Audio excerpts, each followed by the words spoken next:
5, 4, 3, 2, 1.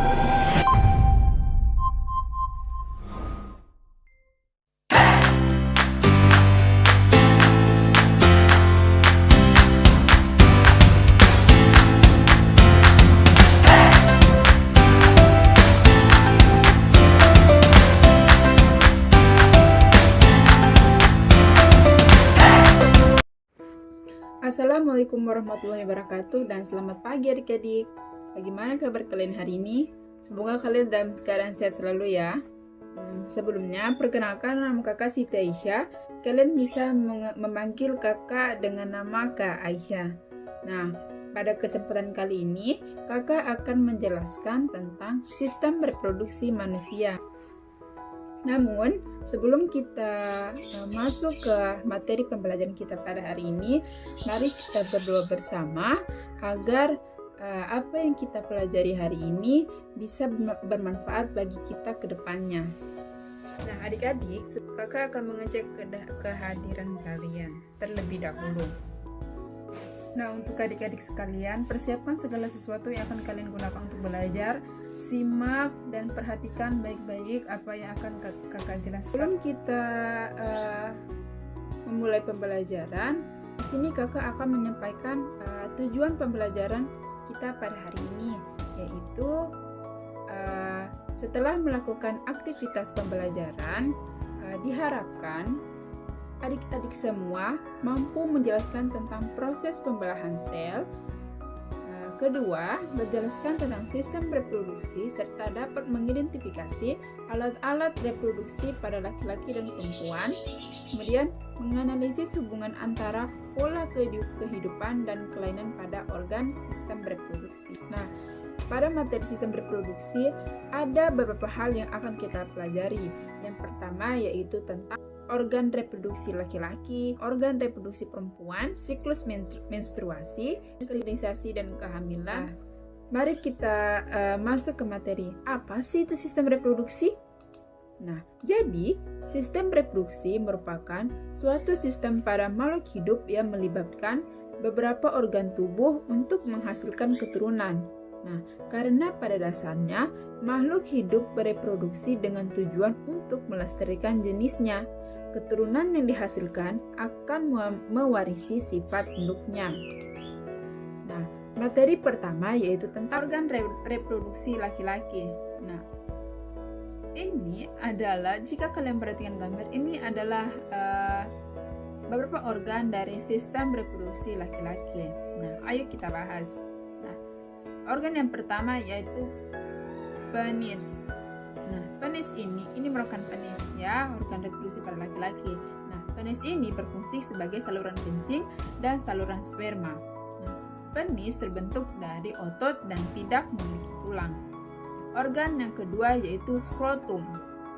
Ini adalah skrotum. Nah, skrotum yaitu lipatan kulit yang terlihat seperti kantong yang membungkus testis.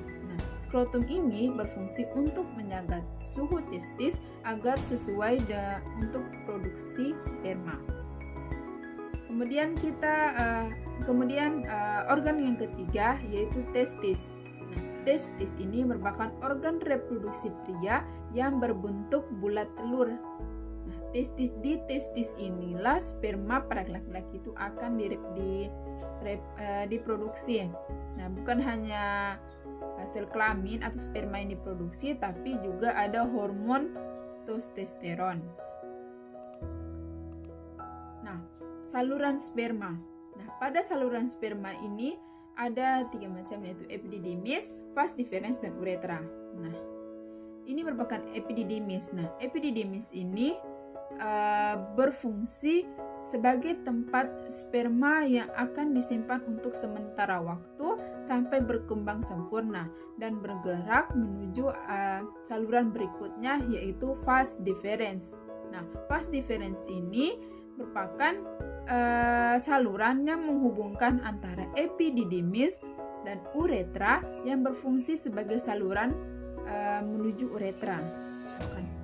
Sedangkan uretra ini merupakan saluran akhir pada saluran reproduksi laki-laki yang terdapat di dalam penis. Kemudian kelenjar reproduksi. Nah, kelenjar reproduksi terbagi 3, yaitu vesicula seminalis, kelenjar prostat, dan kelenjar Cowper.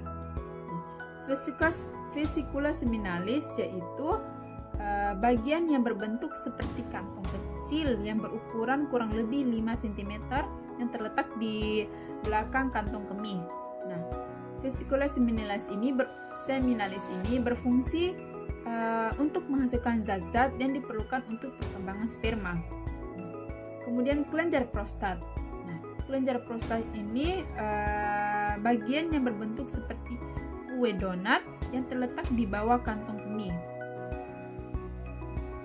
Berfungsi untuk menghasilkan cairan yang bersifat asam. Kemudian selanjutnya yaitu kelenjar Cowper. Nah, kelenjar Cowper ini berfungsi untuk menghasilkan lendir dan cairan yang bersifat basa.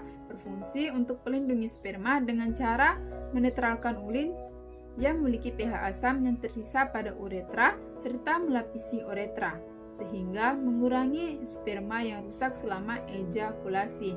Nah, sperma yang dihasilkan testis akan bercampur dengan getah-getah dari kelenjar reproduksi sehingga terbentuk suatu suspensi, yaitu campuran antara zat cair dan zat padat yang disebut dengan semen atau cairan mani. Nah, semen inilah yang dikeluarkan melalui uretra. Nah, kemudian kita masuk pada proses spermatogenesis. Nah, apa sih itu spermatogenesis? Jadi, spermatogenesis itu adalah proses pembentukan sperma. Nah, pembentukan sperma ini terjadi di dalam tubulus seminiferus. Nah, kata tubulus berarti saluran-saluran, sedangkan kata seminiferus berasal dari kata semen yang artinya sperma. Nah, ini merupakan gambaran dari pembentukan sperma yaitu atau proses spermatogenesis, di mana proses ini terjadi pada testis. Kita telah membahas sebelumnya bahwa testis itu merupakan tempat pembentukan atau tempat sperma itu diproduksi. Nah, ini adalah tahap dari pembentukan sperma, yaitu di mana tahap awal yaitu spermatogeneum yang akan melakukan pembelahan mitosis menjadi spermatosit primer. Nah, spermatosit primer ini yang bersifat diploid akan mengalami pembelahan meiosis 1 dan membentuk spermatosit sekunder yang haploid. Nah, spermatosit sekunder ini akan melakukan pembelahan meiosis 2 yang akan menghasilkan spermatid. Nah, spermatid ini akan berdiferensiasi membentuk spermatozoa. Nah, kemudian kita masuk pada organ reproduksi wanita. Nah, organ reproduksi wanita yang pertama yaitu ovarium, di mana organ ini berbentuk seperti telur yang berjumlah sepasang. Ini adalah ovarium yang berjumlah sepasang. Nah, pada ovarium ini terdapat folikel, yaitu tempat sel telur atau ovum berkembang. Nah, sel-sel oosit atau calon sel telur berkembang sejak awal kehidupan seorang perempuan dan mencapai kematangan setelah pubertas. Nah, folikel ini juga menghasilkan hormon perempuan yaitu estrogen dan progesteron. Pada setiap bulan, sel telur yang telah matang dilepaskan oleh ovarium dan proses pelepasan sel telur dari indung telur ini disebut dengan ovulasi. Selanjutnya yaitu tuba fallopi. Nah, tuba fallopi atau saluran telur yaitu saluran yang berjumlah sepasang yang menghubungkan antara ovarium dan uterus. Saluran ini berfungsi yaitu untuk membawa sel telur dari infundibulum ke rahim. Pada saat telur inilah terjadi fertilisasi atau pembuahan. Nah, setelah terjadi fertilisasi, sel telur akan menyalurkan zigot atau hasil fertilisasi menuju uterus atau rahim. Yang selanjutnya yaitu infundibulum, yaitu struktur yang berbentuk seperti corong yang merupakan ujung dari tuba falopi. Selanjutnya yaitu rahim atau uterus. Nah, rahim ini memiliki struktur seperti buah pir yang berfungsi sebagai tempat berkembangnya janin selama kehamilan. Kemudian adalah endometrium, yaitu lapisan yang membatasi antara rongga rahim dan meluruh saat menstruasi. Nah, ketika kita mengalami masa menstruasi, endometrium inilah yang akan meluruh. Yang ketiga yaitu cervix, yaitu struktur rahim bagian bawah yang menyempit dan membuka ke arah vagina. Selanjutnya yaitu fimbria, yaitu struktur berjumpai seperti jari-jari yang berfungsi menangkap sel telur. Vagina. Nah, vagina ini merupakan organ reproduksi, yaitu saluran atau aliran darah menstruasi dari rahim dan jalan lahir dari bayi.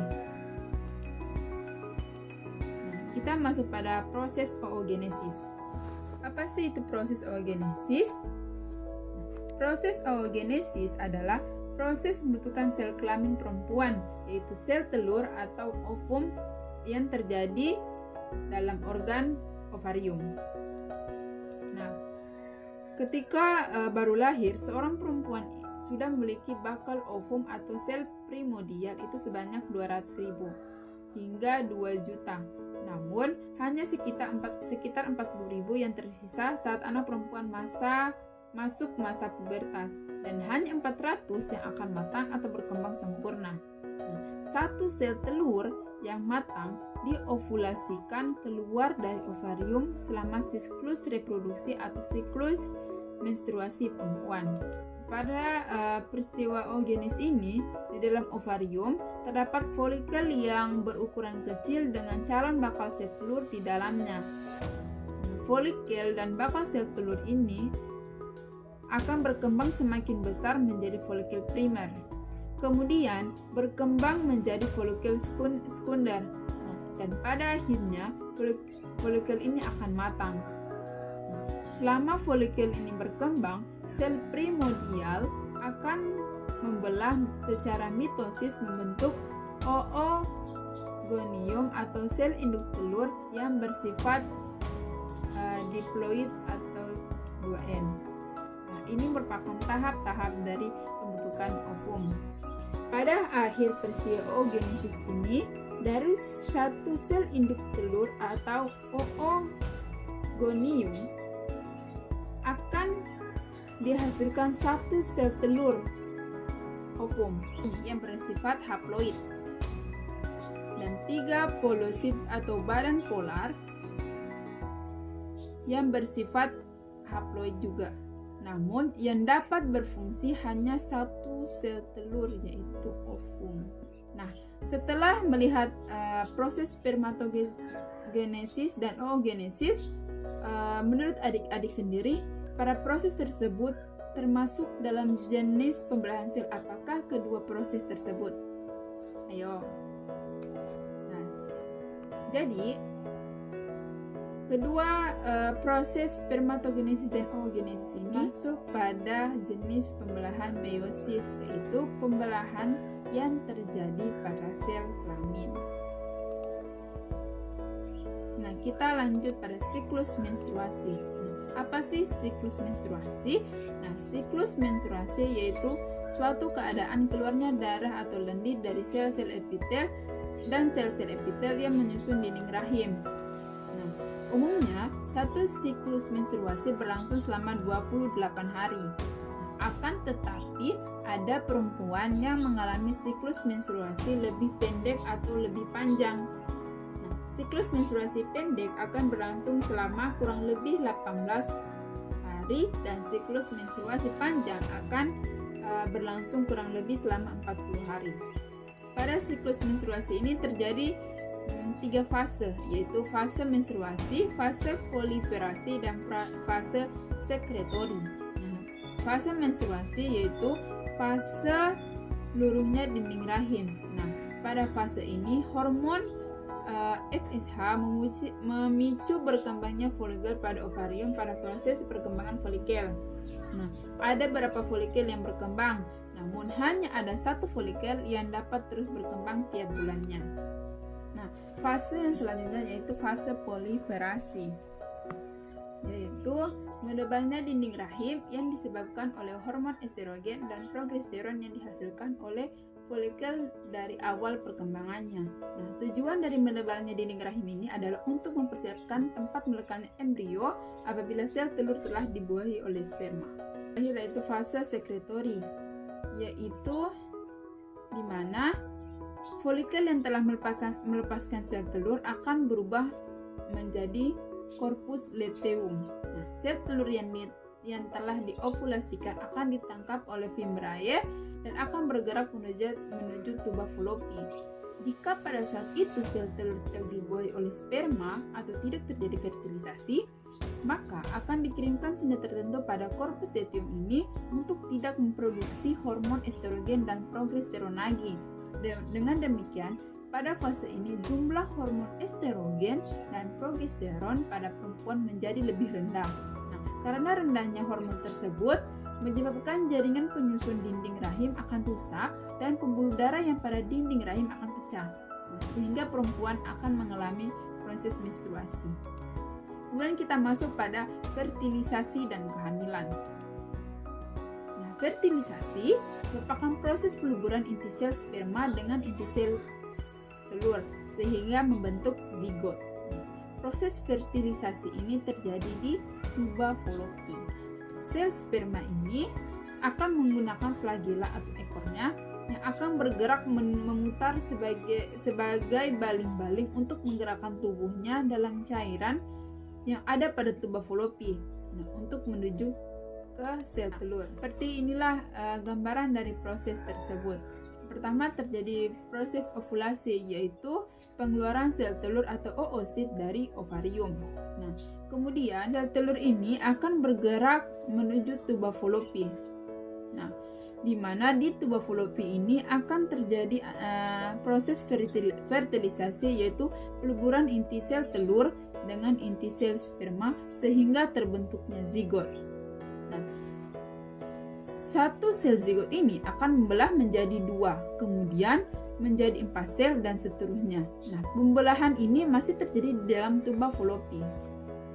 Kemudian zigot yang terbentuk setelah terjadi fertilisasi akan melakukan pembelahan. Selanjutnya berkembang menjadi embrio yang akan menuju ke rahim, kemudian tertanam atau implantasi ke dalam endometrium.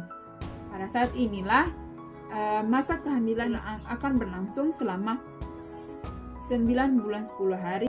Dari materi kali ini kita dapat menarik kesimpulan, yaitu bahwa sistem reproduksi adalah suatu sistem yang terdiri atas beberapa organ yang berfungsi untuk menghasilkan keturunan. Nah, adik-adik, untuk mengevaluasi materi kita pada hari ini, kakak akan memberikan kalian pekerjaan rumah yang telah ada pada lembar kerja peserta didik yang akan kakak bagikan. Nah, dengan berakhirnya materi kita pada hari ini, maka berakhir pula pertemuan kita pada pagi hari ini. Nah, adik-adik, kakak harap apa yang telah kita pelajari pada pertemuan kali ini dapat kalian pahami dengan baik dan dapat bermanfaat bagi kalian semua. Nah, pesan kakak agar kalian harus tetap semangat dan jangan pernah bosan untuk belajar ya.